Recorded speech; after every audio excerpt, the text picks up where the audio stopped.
नमस्कार सभी को। और मैं क्षमा चाहती हूँ कि मुझे भी मैं जो लिख कर लाई हूँ उसे ही पढ़कर अपनी बात रखने जा रही हूँ।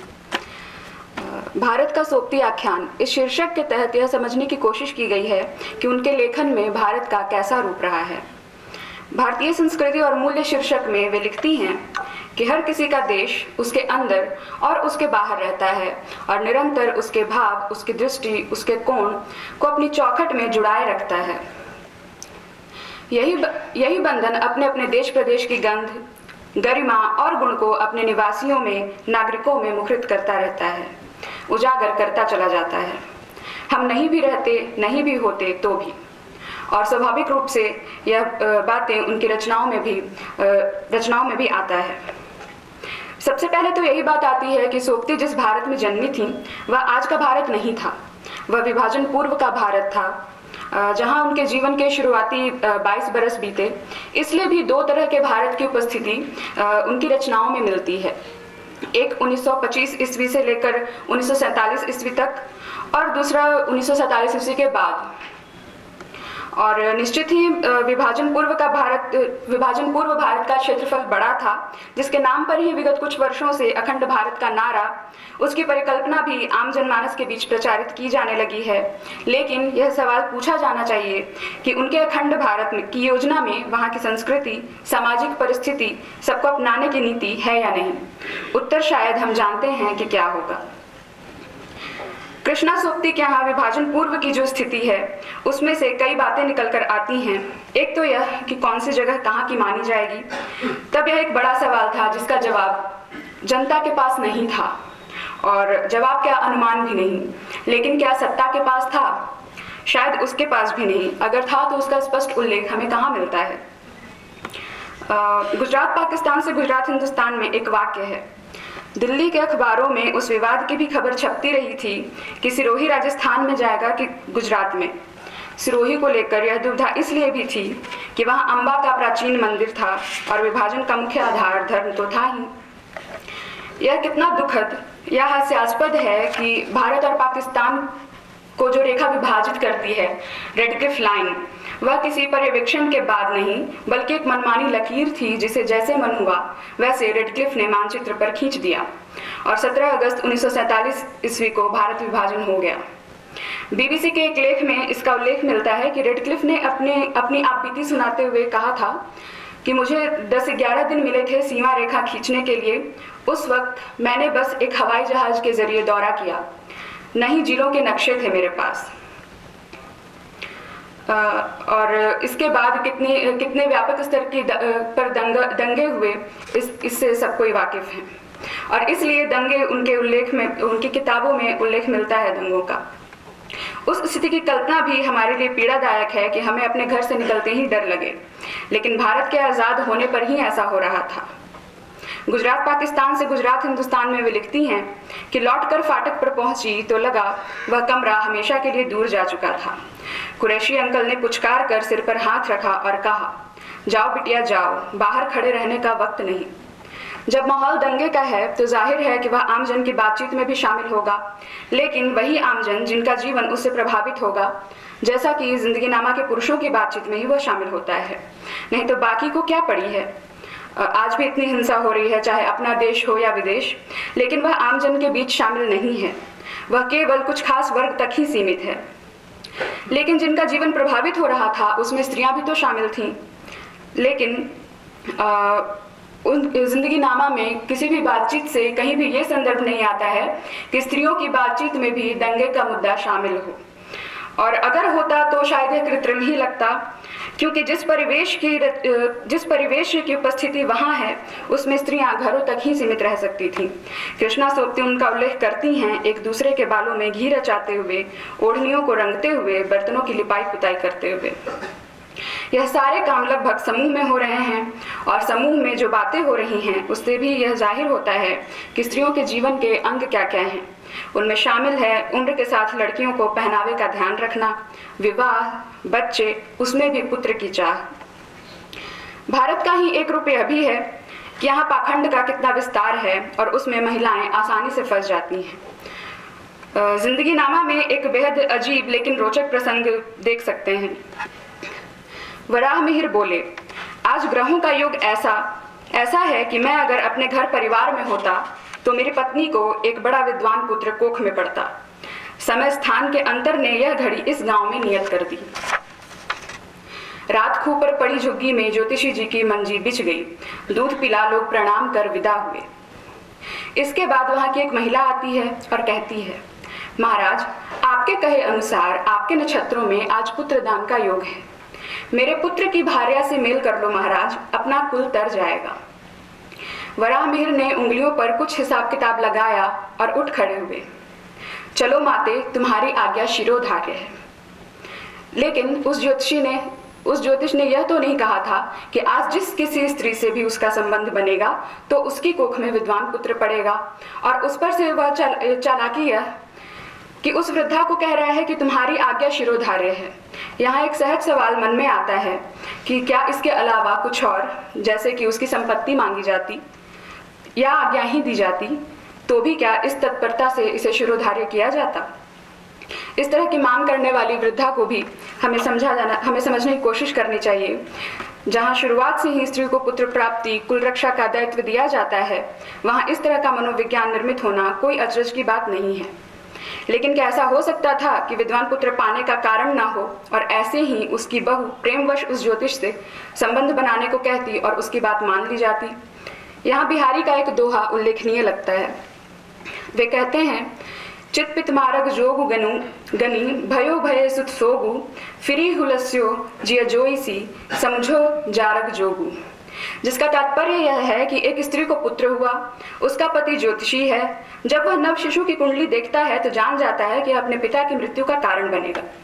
इससे उसे अत्यंत क्रोध होता है, लेकिन फिर आगे पता चलता है कि यह तो उसका बेटा ही नहीं है।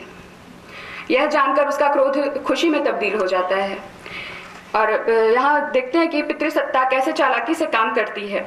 निश्चित है कि उस ज्योतिषी की अपनी मृत्यु होनी होती तो वह कभी भी खुश नहीं होता, पर अब अपनी जान बचाने और उस पर पुरुष की जान जाने की स्थिति पर वह खुश हो रहा है। साथ ही यह एक सवाल भी छोड़ जाता है कि यदि ज्योतिषी यह नहीं जानता कि यह पुत्र अपने पिता की मृत्यु का कारण बनेगा, जो कि कोई और पुरुष है, क्या तब भी वह अपनी पत्नी को स्वीकार करता? हालांकि इस दोहे में यह नहीं संकेत मिलता कि इसके बाद उस स्त्री का क्या किया उसके पति ने, लेकिन शायद इसलिए स्वीकार कर ली गई हो इस तसल्ली के साथ कि जिस पर पुरुष से इसका संबंध बना वह मारा जाएगा। स्त्री के मामले में यह समाज हमेशा से निर्दयी रहा। दंगे में सबसे अधिक वे प्रभावित शोषित तो हुई ही, लेकिन उसके बाद भी घर वालों ने उनकी ही उपेक्षा की, उनका ही दोष माना, उन्हें अशुद्ध माना।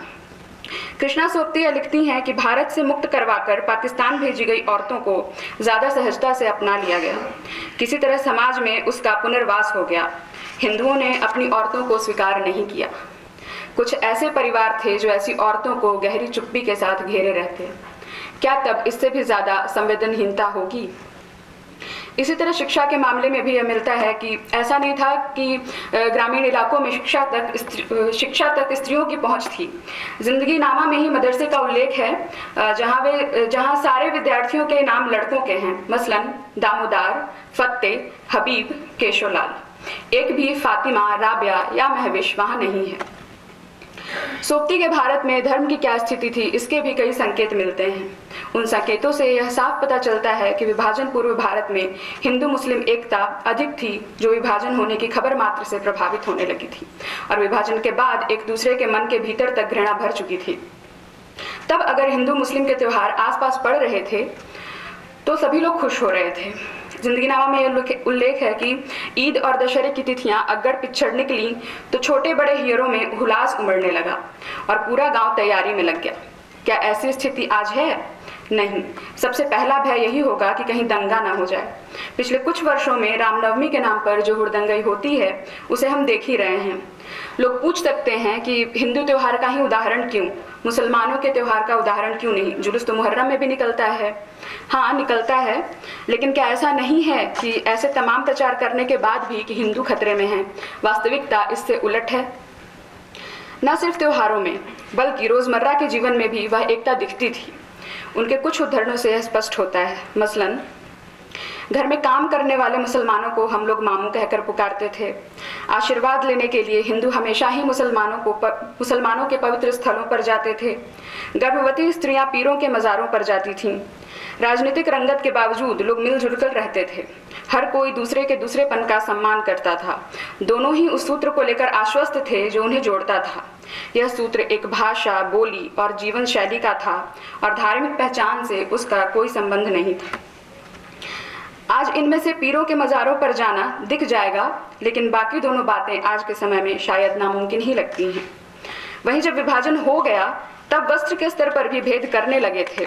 इसका उल्लेख है, मौसी ने तालियों का छल्ला कमर में खोसा और कहा, तुम क्या मुसलमानी कपड़े पहने रहती हो, गरारा कमीज। जहां तुम्हारा काम लगा है उन्हें यह पसंद नहीं आएगा। वह हिंदू रियासत है। बंटवारे के बाद भला हम भी क्यों पहने उनकी पोशाकें। कोई भी देश यह दावा नहीं कर सकता कि वहां सब कुछ उनका अपना है, और यह संभव है भी नहीं। भारत भी, चाहे वो तब का हो या अब का, यहाँ भी दूसरे देश शामिल हैं। इसका उल्लेख जिंदगीनामा के पात्र कर रहे थे। सुनते हैं काबुल में भी पंजाब अपना गज बज के बैठा हुआ है। छोटा मोटा शहर तो नहीं, दिसावर हुआ। रेशम दरियाई, पट्ट गलीचे, फल मेवे सारे हिंदुस्तान को वहीं से। आमजन की बातचीत में यह स्वीकारोक्ति उस सहजता को ही बताती है जिसकी ज़रूरत हमें आज भी लगती है। सिर्फ वस्तुएं ही क्यों, वह संस्कृति भी सबसे मिलकर ही बनी है, हमारे यहाँ रची बसी है। जैसा कि कृष्णा सूक्ति कहती भी हैं, नानक, बाबा फरीद, अमीर खुसरो, जायसी, बुल्ले शाह, वारिस शाह, शाह लतीफ़, क्या हम इन कवियों को हमारे तुम्हारे में बांट सकते हैं। यह कृष्णा सूक्ति का विश्वास ही था, लेकिन अब उसे पराया माना जाने लगा है। हाल के कुछ वर्षों में ऐसी स्थितियां पैदा हुई कि पाकिस्तानी कलाकारों को भारत में काम करने से मना कर दिया गया। हम ऐसा भी नहीं कह सकते कि सूक्ति अपने उपन्यासों में भारत जो रूप लेकर आ रही हैं उसमें सब अच्छा ही था। तब भी कुछ लोग ऐसे थे जो यह मानते थे और खुश होते थे कि भारत हिंदुओं का ही देश है, उसमें भी खास तौर से ब्राह्मण का। वह तो 100-200 साल पहले मुसलमानों ने कलमा पढ़ा है। इसका एक संकेत जिंदगीनामा में चाची महरी करती हैं। बच्ची, मनुख सोचने पर आ जाए तो नौशहर वाले शेख कौन से बगदादी सैयद हैं। अरे कलमा पढ़े होंगे 100-200 साल, ब्राह्मण ही होंगे या मच्छी खाने या खीर खाने, जो भी समझ लो। धर्म के साथ जाति भी एक महत्वपूर्ण बिंदु है जो भारत में व्यापकता से लोगों के जीवन को घेरे है, उसे प्रभावित करता है। लेकिन कृष्णा सूक्ति केवल उसकी उपस्थिति को दर्ज नहीं करती हैं, बल्कि उस पर अपने पात्र के हवाले सवाल भी करती हैं। गांव में आए आर्य प्रचारक का यह कहना कि भाइयों, एक हिंदू जाति को पोंगा पंथियों ने हजारों लाखों उपजातियों में बांटकर उसकी शक्ति छीन कर दी है। ज्यों केले के पात पात में पात, ज्यों कवियों की बात बात में बात, ज्यों गधे की लात लात में लात, त्यों हिंदुओं की जात जात में जात। यह उस असमानता पर सवाल ही है। संविधान लागू होने के 75 वर्ष बाद भी जब जातिगत असमानताएं, क्रूरतम हिंसा हो रही है, तब ऐसे भारत में जब संविधान बना ही नहीं था, स्थितियां और कितनी खराब होंगी। गुजरात पाकिस्तान से, गुजरात हिंदुस्तान से एक अंश को पढ़कर ही उसका अनुमान लगाया जा सकता है। लेखिका के पूछे जाने पर कि शिक्षा के क्षेत्र में यहाँ कुछ नई विकास योजनाएं, तो उन्हें जवाब मिलता है, कैसे बताया जाए आपको, नई योजनाएं कैसे चलेंगी। यहाँ का राजपूत इसलिए नहीं पढ़ता क्योंकि उसे रजपूती लगी हुई है, बनिया इसलिए नहीं पढ़ता कि उसे दुकान लगी हुई है, और गरीब भील गरासिया इसलिए नहीं पढ़ता कि उसे गरीबी लगी हुई है। इन सब के साथ ही एक ध्यान जमीन के बंटवारे पर भी जाता है। एक तरफ देश का विभाजन और दूसरी ओर जमीन का असमान विभाजन, और यह विभाजन पूर्व भारत और उसके बाद यहाँ तक कि आज की भी स्थिति यही लगती है। इसका उल्लेख भी कृष्णा सूक्ति के यहाँ कुछ जगहों पर मिलता है, जैसे कि जिंदगीनामा में ही, मुंशिया अल्लाह बेली की जाने अल्लाह बेली। इस वक्त तो जमीनों की सच्ची झूठी मालिकी शाहों के पास है। इसका उल्लेख वे स्मृति का इतिहास में भी करती हैं। वह कहती हैं कि जमींदार अपनी जमीन पर कब्जा बनाए रखना चाहते हैं, जिन्हें लगता था कि अगर कांग्रेस सत्ता में आई तो उनसे जमीन छीन लेगी। अतः यह आंदोलन पैसे वालों और पढ़े लिखों का था। 40 के दशक में जो कुछ हुआ वह इतना अलग और महाप्रलय जैसा था कि उसकी राजनीतिक दृष्टि और बौद्धिक क्षमताओं से परे हो गया। मसलन भूमि सुधार पर बहस के दूरगामी और गहरे प्रभाव थे। हिंदुओं के पास पैसा था, जमीन थी, और वे अखबारों के मालिक थे। कुछ एक बड़े जमींदारों को छोड़कर मुसलमान बुनियादी तौर पर गरीब मजदूर और किसान थे। उनकी रोज की कमाई मात्र 4 आना ही थी। वे हर तरह का काम करते थे, फिर भी कर्ज में डूबे रहते थे। लॉरेंस बंधुओं में से एक, जिसे पंजाब के राजस्व का प्रभारी बनाया गया था, उसने कहा था कि मुस्लिम किसान इस कदर कर्ज में डूबे हैं कि अगर 50 सालों तक भी काम करें तो भी वे साहूकारों का पैसा नहीं चुका सकते। अभी हाल में ही पी साईनाथ ने agriculture in the age of inequality शीर्षक लेख लिखा है, जिसमें वे स्पष्ट रूप से कहते हैं, उस परिस्थिति का उल्लेख करते हैं कि कैसे 1990 ईस्वी तक किसानों के यहाँ जाने पर चांदी के गिलास में दूध मिलता था। 1990 के मध्य तक चांदी की जगह शीशे के गिलास ने ले ली। 2000 में दूध की जगह चाय ने ले ली। 2003-04 में वह काली चाय में तब्दील हो गई। धीरे धीरे उसमें चीनी की मात्रा भी कम होती गई और 2005 आते आते तक काली चाय भी प्लास्टिक के कप में आने लगी। इससे यह भी स्पष्ट होता है कि चाहे कभी भी कोई भी आंदोलन हो, सत्ता किसी की भी हो, परिणाम वास्तविकता यही है कि ज़मीनों का बंटवारा असमान ही रहा और अब भी रहा है। मूलतः कृष्णा सोबती का भारत यादों से घिरा हुआ है। जैसा कि रेखता पर उपलब्ध बातचीत में वे कहती भी हैं कि जब विभाजन हो ही गया, उसको याद करना मुश्किल है और उसको भुलाना भी बहुत मुश्किल। ये दोनों चीज़ें हमारे साथ यहाँ पर आईं। एक ऐसी याद जो उनके भीतर घुल गई थी, रच बस गई थी। उनकी दोनों किताबों के प्रकाशन वर्ष से भी यह समझ सकते हैं। जिंदगी नामा आज़ादी के 22 बरस बाद प्रकाशित हुई और गुजरात पाकिस्तान से गुजरात हिंदुस्तान आज़ादी के 60 वर्षों बाद आई। और दोनों में ही भारत, उसकी याद, उसी में जीना, सब कुछ शामिल है। एक जगह वे लिखती हैं, इन खूनी हलचलों की कीमत पर मिली आज़ादी। शायद यही हलचल अपने जीवन में आगे बढ़ जाने के बाद भी ताउम्र उनके साथ रही। शुक्रिया।